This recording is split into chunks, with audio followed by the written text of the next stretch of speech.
انا في حاجه بس لفت نظري في العزف في رمضان.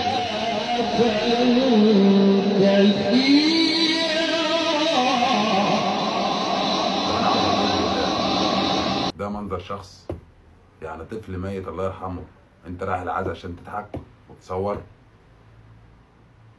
ورجعت تقول عليه غلبان؟ ده انت شتمتني من غير ذنب يا جدع. اقسم بالله ده خطر، الواد ده خطر على مجتمع، وحياة بنتي ما هو اهبل، اقسم بالله الواد ده خطر، عارف هو بيعمل ايه؟ اللي خلاه يعمل في الاول واحده هيعمل حاجات بلاوي، وطلع يشتم في نسوان ويعمل بلاوي، وقاعد يضحك في عزا في طفل ميت. يا دي كسف على دمك، لو ما فيش راجل بيقوم خبطك كفين على بقى كنت بتضحك كده. زمان لما كنا بنقعد في قلب عزا، لو كان حد فينا ضحك كنا عيال صغيره، كنت تلاقي الكف نازل على بقك، يعني ما فيش راجل قام دلك بالكف على بقك. انا سالتك انت هندي وابن هندي كروان. اصبر بس على منزل، اصبر على اللي انت قلت على منزل مصر.